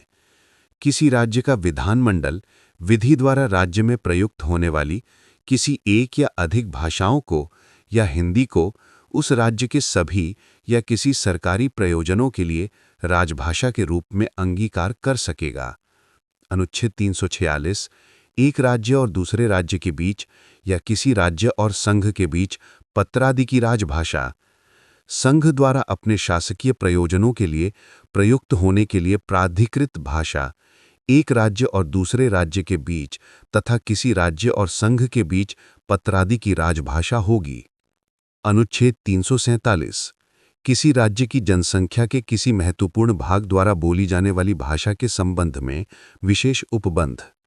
यदि किसी राज्य की जनसंख्या के किसी महत्वपूर्ण भाग द्वारा बोली जाने वाली किसी भाषा के संबंध में राष्ट्रपति को ये प्रतीत होता है कि उस भाषा को राज्य द्वारा मान्यता दी जानी चाहिए तो वह निर्देश दे सकेगा कि ऐसी भाषा को उस राज्य में भी शासकीय मान्यता प्राप्त होगी। अध्याय 3 उच्चतम न्यायालय और उच्च न्यायालयों में तथा अधिनियमों, विधेयकों आदि के लिए प्रयोग की जाने वाली भाषा। अनुच्छेद 348 उच्चतम न्यायालय और उच्च न्यायालयों में सभी कार्यवाहियां अंग्रेजी भाषा में होंगी। जब तक संसद विधि द्वारा अन्यथा उपबंध न करे तब तक उच्चतम न्यायालय और प्रत्येक उच्च न्यायालय में सभी कार्यवाहियां अंग्रेजी भाषा में होंगी। अनुच्छेद 349 भाषा से संबंधित कुछ विधियां अधिनियमित करने के लिए विशेष प्रक्रिया। भाषा से संबंधित किसी विधेयक या संशोधन को संसद के किसी भी सदन में राष्ट्रपति की पूर्व सिफारिश के बिना पुनः स्थापित या प्रस्तावित नहीं किया जाएगा। अनुच्छेद 350 व्यथा निवारण के लिए अभिवादन में प्रयोग की जाने वाली भाषा। ये अनुच्छेद कहता है कि कोई भी व्यक्ति संघ या राज्य के किसी भी अधिकारी या प्राधिकारी को किसी शिकायत के निवारण के लिए किसी भी भाषा में अभिवादन यानी रिप्रेजेंटेशन देने का हकदार होगा जो संघ या राज्य में प्रयुक्त की जाती है। इसका मतलब है कि व्यक्ति अपनी शिकायतें अपनी स्थानीय या क्षेत्रीय भाषा में प्रस्तुत कर सकता है। अनुच्छेद 350 क भाषाई अल्पसंख्यक वर्गों के बच्चों के लिए शिक्षा के प्राथमिक स्तर पर मातृभाषा में शिक्षा की सुविधाएं। ये अनुच्छेद राज्यों और स्थानीय प्राधिकारियों को ये सुनिश्चित करने का निर्देश देता है कि भाषाई अल्पसंख्यक वर्गों के बच्चों को शिक्षा के प्राथमिक स्तर पर अपनी मातृभाषा में शिक्षा प्राप्त करने की पर्याप्त सुविधाएं मिलें। अनुच्छेद 350 ब भाषाई अल्पसंख्यक वर्गों के लिए विशेष अधिकारी। ये अनुच्छेद भाषाई अल्पसंख्यक वर्गों के लिए एक विशेष अधिकारी यानी स्पेशल ऑफिसर की नियुक्ति का प्रावधान करता है, जिसका कर्तव्य भाषाई अल्पसंख्यक वर्गों के हितों की रक्षा के लिए इस संविधान के अधीन उपबंधित रक्षोपायों से संबंधित सभी मामलों का अन्वेषण करना और राष्ट्रपति को रिपोर्ट प्रस्तुत करना होगा। अनुच्छेद 351 हिंदी भाषा के विकास के लिए निर्देश।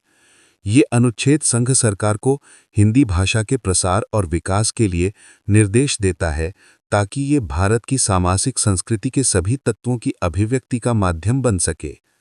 भाग 18 आपात उपबंध। अनुच्छेद 352 आपात की उद्घोषणा। यह अनुच्छेद राष्ट्रपति को राष्ट्रीय आपातकाल घोषित करने की शक्ति देता है यदि उसे लगता है कि भारत या उसके किसी भाग की सुरक्षा को युद्ध, बाहरी आक्रमण या सशस्त्र विद्रोह के कारण खतरा है। ये उद्घोषणा मंत्रिमंडल की लिखित सिफारिश पर ही जारी की जा सकती है। अनुच्छेद 353 आपात की उद्घोषणा का प्रभाव। यह अनुच्छेद बताता है कि आपातकाल की उद्घोषणा के दौरान संघ की कार्यकारी शक्ति का विस्तार किसी भी राज्य को ये निर्देश देने तक होगा कि वह अपनी कार्यकारी शक्ति का प्रयोग किस रीति से करे। संसद को राज्य सूची के विषयों पर कानून बनाने की शक्ति भी मिल जाती है। अनुच्छेद 354 जब आपात की उद्घोषणा प्रवर्तन में हो तब राजस्वों के वितरण संबंधी उपबंधों का लागू होना। यह अनुच्छेद बताता है कि जब आपातकाल की उद्घोषणा प्रवर्तन में हो तो राष्ट्रपति आदेश द्वारा अनुच्छेद 268 से अनुच्छेद 279 तक के उपबंधों को, जो संघ और राज्यों के बीच राजस्वों के वितरण से संबंधित हैं, संशोधित कर सकता है। अनुच्छेद 355 बाहरी आक्रमण और आंतरिक अशांति से राज्य की संरक्षा करने का संघ का कर्तव्य। यह अनुच्छेद संघ पर यह कर्तव्य अधिरोपित करता है कि वह प्रत्येक राज्य को बाहरी आक्रमण और आंतरिक अशांति से बचाए और ये सुनिश्चित करे कि प्रत्येक राज्य की सरकार इस संविधान के उपबंधों के अनुसार चलाई जाए। अनुच्छेद 356 राज्यों में संवैधानिक तंत्र के विफल हो जाने की दशा में उपबंध। ये अनुच्छेद राष्ट्रपति को किसी राज्य में राष्ट्रपति शासन लगाने की शक्ति देता है यदि उसे किसी राज्य के राज्यपाल की रिपोर्ट से या अन्यथा ये समाधान हो जाता है कि ऐसी स्थिति उत्पन्न हो गई है जिसमें राज्य का शासन इस संविधान के उपबंधों के अनुसार नहीं चलाया जा सकता। एक राज्य के संवैधानिक तंत्र को दर्शाने वाला एक मानचित्र जिसमें विभिन्न हिस्सों में विफलता के संकेत हैं। अनुच्छेद 357 अनुच्छेद 356 के अधीन की गई उद्घोषणा के अधीन विधायी शक्तियों का प्रयोग। यह अनुच्छेद बताता है कि जब किसी राज्य में राष्ट्रपति शासन लगा होता है तो संसद को उस राज्य के लिए कानून बनाने की शक्ति मिल जाती है। संसद इस शक्ति को किसी अन्य प्राधिकारी को भी प्रत्यायोजित कर सकती है। अनुच्छेद 358 आपातकाल के दौरान अनुच्छेद 19 के उपबंधों का निलंबन। यह अनुच्छेद कहता है कि जब युद्ध या बाहरी आक्रमण के आधार पर आपातकाल की उद्घोषणा प्रवर्तन में हो तो अनुच्छेद 19 द्वारा प्रदत्त स्वतंत्रताएं स्वतः निलंबित हो जाती हैं। अनुच्छेद 359 आपातकाल के दौरान भाग 3 द्वारा प्रदत्त अधिकारों के प्रवर्तन का निलंबन। यह अनुच्छेद राष्ट्रपति को यह अधिकार देता है कि वह आपातकाल के दौरान आदेश द्वारा यह घोषणा कर सके कि भाग 3 द्वारा प्रदत्त कुछ मौलिक अधिकारों को लागू कराने के लिए किसी भी न्यायालय में जाने का अधिकार निलंबित रहेगा। हालांकि अनुच्छेद 20 और 21 के तहत अधिकार कभी निलंबित नहीं किए जा सकते। अनुच्छेद 360 वित्तीय आपातकाल के संबंध में उपबंध। यह अनुच्छेद राष्ट्रपति को वित्तीय आपातकाल यानी फाइनेंशियल इमरजेंसी घोषित करने की शक्ति देता है यदि उसे लगता है कि ऐसी स्थिति उत्पन्न हो गई है जिससे भारत या उसके किसी भाग के वित्तीय स्थायित्व या प्रत्यय को खतरा है। वित्तीय आंकड़ों और ग्राफिक्स के साथ एक स्टॉक मार्केट चार्ट जिसमें गिरावट का रुझान दिखाया गया है जो वित्तीय आपातकाल का प्रतीक है। अनुच्छेद 361 राष्ट्रपति और राज्यपालों तथा राज्य प्रमुखों का संरक्षण। यह अनुच्छेद राष्ट्रपति या राज्यपाल को उनके कार्यकाल के दौरान अपने आधिकारिक कर्तव्यों के निर्वहन में किए गए किसी भी कार्य के लिए किसी भी अदालत में जवाबदेह होने से संरक्षण प्रदान करता है। अनुच्छेद 361 का संसद और राज्यों के विधानमंडलों की कार्यवाहियों के प्रकाशन का संरक्षण। यह अनुच्छेद संसद या किसी राज्य के विधानमंडल की कार्यवाही के किसी भी सच्चे और निष्पक्ष प्रकाशन को किसी भी सिविल या आपराधिक कार्यवाही से संरक्षण प्रदान करता है। अनुच्छेद 361 ख लाभ के पद पर नियुक्ति के लिए निरर्हता। यह अनुच्छेद कुछ विशेष मामलों में लाभ के पद पर नियुक्ति के लिए निरर्हता से संबंधित है। अनुच्छेद 362 निरसित। यह अनुच्छेद रियासतों के शासकों के अधिकारों और विशेषाधिकारों से संबंधित था, जिसे 26वें संशोधन 1971 द्वारा निरस्त कर दिया गया था। अनुच्छेद 363 कुछ संधियों, करारों आदि से उत्पन्न विवादों में न्यायालयों के हस्तक्षेप का वर्जन। यह अनुच्छेद कुछ विशिष्ट संधियों, करारों या समझौतों से उत्पन्न होने वाले विवादों के संबंध में न्यायालयों के क्षेत्राधिकार को वर्जित करता है। अनुच्छेद 363 क प्रमुखों और निजी बटुओं की मान्यता की समाप्ति। यह अनुच्छेद रियासतों के शासकों की प्रमुखों के रूप में मान्यता को समाप्त करता है और उनके निजी बटुओं को भी समाप्त करता है। यह भी 26वें संशोधन 1971 द्वारा जोड़ा गया था। अनुच्छेद 364 बड़े पत्तनों और विमान क्षेत्रों के बारे में विशेष उपबंध। यह अनुच्छेद संघ को बड़े पत्तनों और विमान क्षेत्रों के प्रशासन और विनियमन के लिए कानून बनाने की शक्ति देता है, भले ही वे राज्य सूची के अंतर्गत आते हों। अनुच्छेद 365 संघ द्वारा दिए गए निर्देशों का पालन करने या उनको प्रभावी करने में असमर्थता का प्रभाव। यदि कोई राज्य संघ द्वारा दिए गए निर्देशों का पालन करने में विफल रहता है, तो ये माना जा सकता है कि राज्य का शासन संवैधानिक उपबंधों के अनुसार नहीं चलाया जा सकता है और इस स्थिति में अनुच्छेद 356 लागू हो सकता है। भाग 20 संविधान का संशोधन करना। अनुच्छेद 368 संविधान का संशोधन करने की संसद की शक्ति और उसके लिए प्रक्रिया। यह अनुच्छेद संसद को संविधान में संशोधन करने की शक्ति प्रदान करता है और उसके लिए प्रक्रिया निर्धारित करता है। संशोधन के लिए संसद के प्रत्येक सदन में कुल सदस्यों के बहुमत और उपस्थित तथा मत देने वाले सदस्यों के 2/3 बहुमत की आवश्यकता होती है। कुछ संशोधनों के लिए आधे राज्यों के विधानमंडलों की अनुसमर्थन की भी आवश्यकता होती है। संविधान संशोधन की प्रक्रिया को दर्शाता एक ग्राफिकल प्रतिनिधित्व। भाग 21 अस्थायी, संक्रमणकालीन और विशेष उपबंध। अनुच्छेद 369 राज्य सूची के कुछ विषयों के संबंध में विधि बनाने की संसद को अस्थायी शक्ति मानव संवर्ती सूची के विषय हों। यह अनुच्छेद संसद को कुछ विशेष विषयों पर कानून बनाने की अस्थायी शक्ति देता है, जो सामान्यतः राज्य सूची में होते हैं, मानव संवर्ती सूची के विषय हों। अनुच्छेद 370 जम्मू और कश्मीर राज्य के संबंध में अस्थायी उपबंध निरसित। यह अनुच्छेद जम्मू और कश्मीर राज्य को विशेष दर्जा प्रदान करता था। इसे अगस्त 2019 में निरस्त कर दिया गया था। अनुच्छेद 371 महाराष्ट्र और गुजरात राज्यों के संबंध में विशेष उपबंध। यह अनुच्छेद महाराष्ट्र और गुजरात राज्यों के कुछ क्षेत्रों के विकास के लिए विशेष प्रावधान करता है। अनुच्छेद 371 क नागालैंड राज्य के संबंध में विशेष उपबंध। यह अनुच्छेद नागालैंड राज्य के लिए विशेष प्रावधान करता है, जिसमें नागा प्रथागत कानून और प्रक्रिया शामिल है। अनुच्छेद 371 ब असम राज्य के संबंध में विशेष उपबंध। यह अनुच्छेद असम राज्य के लिए कुछ विशेष प्रावधान करता है, विशेष रूप से आदिवासी क्षेत्रों के प्रशासन से संबंधित। अनुच्छेद 371 ग मणिपुर राज्य के संबंध में विशेष उपबंध। यह अनुच्छेद मणिपुर राज्य के लिए कुछ विशेष प्रावधान करता है। अनुच्छेद 371 घ अरुणाचल प्रदेश राज्य के संबंध में विशेष उपबंध। यह अनुच्छेद अरुणाचल प्रदेश राज्य के लिए विशेष प्रावधान करता है। अनुच्छेद 371 ईंग्या आंध्र प्रदेश में केंद्रीय विश्वविद्यालय की स्थापना। यह अनुच्छेद संसद को आंध्र प्रदेश में एक केंद्रीय विश्वविद्यालय स्थापित करने की शक्ति देता है। अनुच्छेद 371 च सिक्किम राज्य के संबंध में विशेष उपबंध। यह अनुच्छेद सिक्किम राज्य के लिए विशेष प्रावधान करता है, विशेष रूप से उसकी पहचान और संस्कृति के संरक्षण के लिए। अनुच्छेद 371 ग मिजोरम राज्य के संबंध में विशेष उपबंध। यह अनुच्छेद मिजोरम राज्य के लिए विशेष प्रावधान करता है, विशेष रूप से उसके सामाजिक और धार्मिक रीति रिवाजों के संरक्षण के लिए। अनुच्छेद 371 ज अरुणाचल प्रदेश राज्य के संबंध में विशेष उपबंध।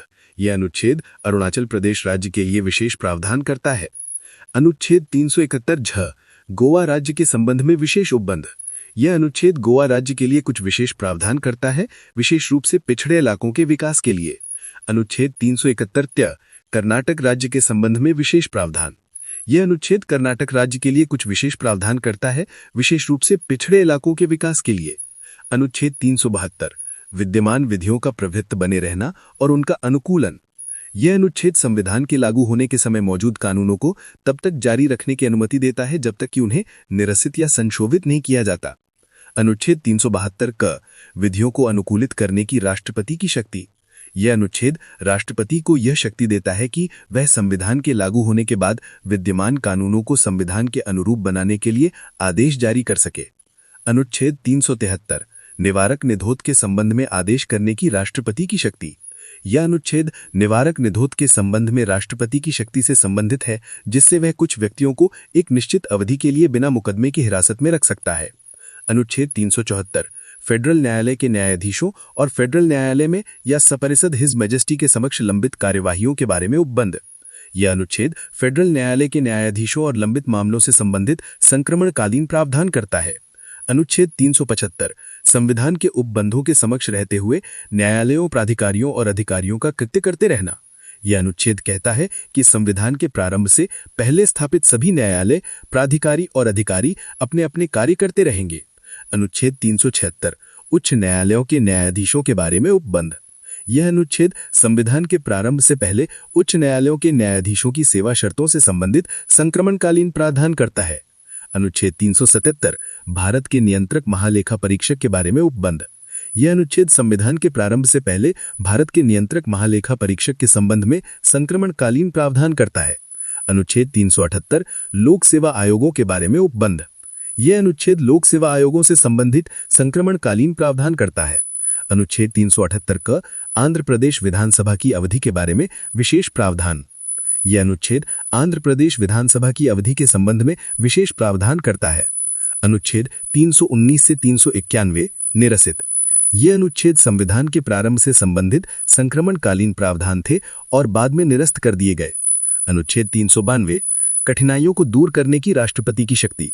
यह अनुच्छेद राष्ट्रपति को यह शक्ति देता है कि वह संविधान के प्रारंभ की कठिनाइयों को दूर करने के लिए आदेश जारी कर सके। भाग 22 संक्षिप्त नाम, प्रारंभ और निरसन। अनुच्छेद 393 संक्षिप्त नाम। यह अनुच्छेद बताता है कि इस संविधान को भारत का संविधान कहा जाएगा। अनुच्छेद 394 प्रारंभ। यह अनुच्छेद संविधान के प्रारंभ होने की तिथि बताता है। अनुच्छेद 394 क हिंदी भाषा में प्राधिकृत पाठ। यह अनुच्छेद राष्ट्रपति को हिंदी भाषा में संविधान का प्राधिकृत पाठ प्रकाशित करने की शक्ति देता है। अनुच्छेद 395 निरसन। यह अनुच्छेद भारतीय स्वतंत्रता अधिनियम 1947 तथा भारत शासन अधिनियम 1935 को निरस्त करता है। ये दो महत्वपूर्ण थे। भारतीय संविधान से बनने वाले प्रमुख प्रश्न भी है, जिसे जानना। अनुच्छेद 394 क हिंदी भाषा में प्राधिकृत पाठ। यह अनुच्छेद राष्ट्रपति को हिंदी भाषा में संविधान का प्राधिकृत पाठ प्रकाशित करने की शक्ति देता है। अनुच्छेद 395 निरसन। यह अनुच्छेद भारतीय स्वतंत्रता अधिनियम 1947 तथा भारत शासन अधिनियम 1935 को निरस्त करता है। ये दो अधिनियम ब्रिटिश भारत के शासन के लिए महत्वपूर्ण थे। भारतीय संविधान से बनने वाले प्रमुख प्रश्न भी है, जिसे जानना अति महत्वपूर्ण है। चलिए, भारतीय संविधान पर आधारित कुछ महत्वपूर्ण बहुविकल्पीय प्रश्न MCQ देखते हैं, साथ ही उनकी व्याख्या भी करेंगे। प्रश्न 1, भारतीय संविधान को कब अपनाया गया था? A 26 January 1950, B 26 November 1949, C 15 August 1947, D 26 जनवरी 1949। सही उत्तर है B 26 नवंबर 1949। व्याख्या: भारतीय संविधान सभा द्वारा 26 नवंबर 1949 को संविधान को अपनाया गया था। इसी दिन संविधान के कुछ प्रावधान, जैसे नागरिकता, चुनाव और अस्थायी संसद से संबंधित प्रावधान तुरंत लागू हो गए थे। हालांकि पूर्ण संविधान 26 जनवरी 1950 को लागू हुआ, जिसे गणतंत्र दिवस के रूप में मनाया जाता है। प्रश्न 2, भारतीय संविधान के निर्माण में कितना समय लगा था? A 2 वर्ष 11 महीने 18 दिन, B 3 वर्ष 10 महीने 15 दिन, C 2 वर्ष 7 महीने 14 दिन, D 3 वर्ष 5 महीने 20 दिन। सही उत्तर है A 2 वर्ष 11 महीने 18 दिन। व्याख्या: संविधान सभा ने संविधान के निर्माण पर कुल 2 साल 11 महीने और 18 दिन काम किया। इस दौरान 11 सत्र आयोजित किए गए और विभिन्न देशों के संविधानों का गहन अध्ययन किया गया। प्रश्न 3। भारतीय संविधान में समाजवादी, धर्मनिरपेक्ष और अखंडता शब्द किस संशोधन द्वारा जोड़े गए? ए. 42वां संशोधन अधिनियम 1976, बी. 44वां संशोधन अधिनियम 1978, सी. 73वां संशोधन अधिनियम 1992, डी. 86वां संशोधन अधिनियम 2002। सही उत्तर है ए. 42वां संशोधन अधिनियम 1976। व्याख्या: 42वें संविधान संशोधन अधिनियम 1976 को लघु संविधान, मिनी कॉन्स्टिट्यूशन भी कहा जाता है। इस संशोधन द्वारा संविधान की प्रस्तावना में समाजवादी, धर्मनिरपेक्ष और अखंडता शब्द जोड़े गए थे। यह संशोधन इंदिरा गांधी के प्रधानमंत्रित्व काल में आपातकाल के दौरान किया गया था। प्रश्न 4। भारतीय संविधान में मौलिक कर्तव्यों, फंडामेंटल ड्यूटीज को किस समिति की सिफारिश पर शामिल किया गया था? ए. बलवंत राय मेहता समिति, बी. स्वर्ण सिंह समिति, सी. अशोक मेहता समिति, डी. सरकारिया आयोग। सही उत्तर है बी. स्वर्ण सिंह समिति। व्याख्या: 1976 में सरदार स्वर्ण सिंह समिति की सिफारिशों पर 42वें संविधान संशोधन अधिनियम के माध्यम से संविधान में मौलिक कर्तव्यों को शामिल किया गया था। ये कर्तव्य सोवियत संघ, तत्कालीन यूएसएसआर के संविधान से प्रेरित थे और इन्हें संविधान के भाग 4A में अनुच्छेद 51A के तहत रखा गया है। प्रश्न 5। भारतीय संविधान का कौन सा भाग राज्य के नीति निदेशक तत्वों, directive principles of state policy, DPSP से संबंधित है? ए.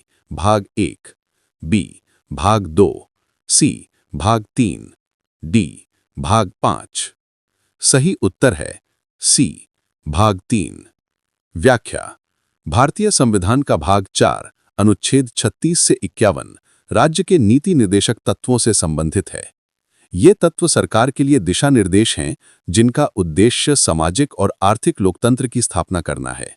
ये आयरलैंड के संविधान से प्रेरित हैं और प्रकृति में गैर न्यायोचित हैं, यानी इन्हें न्यायालय द्वारा लागू नहीं कराया जा सकता। प्रश्न 6। भारतीय संविधान में आपातकालीन प्रावधान, इमरजेंसी प्रोविजंस किस देश के संविधान से लिए गए हैं? ए. जर्मनी, वीमर संविधान, बी. संयुक्त राज्य America, C. United Kingdom, D. Canada. सही उत्तर है ए. जर्मनी, वीमर संविधान। व्याख्या: भारतीय संविधान में आपातकालीन प्रावधान राष्ट्रीय आपातकाल, राज्य आपातकाल या वित्तीय आपातकाल जर्मनी के वीमर संविधान से प्रेरित हैं। ये प्रावधान राष्ट्रपति को कुछ विशेष परिस्थितियों में असाधारण शक्तियां प्रदान करते हैं। प्रश्न 7। भारतीय संविधान के अनुच्छेद 17 का संबंध किससे है? ए. उपाधियों का अंत, बी. अस्पृश्यता का अंत, सी. प्रेस की स्वतंत्रता, डी. शिक्षा का अधिकार। सही उत्तर है बी. अस्पृश्यता का अंत। व्याख्या: अनुच्छेद 17 भारतीय संविधान के मौलिक अधिकारों भाग 3 का हिस्सा है और ये अस्पृश्यता, अनटचेबिलिटी को समाप्त करता है तथा इसके किसी भी रूप में अभ्यास को प्रतिबंधित करता है। ये एक महत्वपूर्ण कदम था जो सामाजिक समानता को बढ़ावा देता है। प्रश्न 8। भारतीय संविधान की प्रस्तावना में अब तक कितनी बार संशोधन किया गया है? ए. 1 बार, बी. 2 बार, सी. 3 बार, डी. कभी नहीं। सही उत्तर है ए. 1 बार। व्याख्या: भारतीय संविधान की प्रस्तावना में अब तक केवल 1 बार 42वें संविधान संशोधन अधिनियम 1976 द्वारा संशोधन किया गया था। इस संशोधन द्वारा समाजवादी, धर्मनिरपेक्ष और अखंडता शब्द जोड़े गए थे। धन्यवाद हमारे साथ बने रहने के लिए। हम फिर मिलेंगे एक नए सब्जेक्ट, नए टॉपिक के साथ अगले रविवार को। तब तक के लिए हमें इजाजत दीजिए। जय हिंद, जय भारत।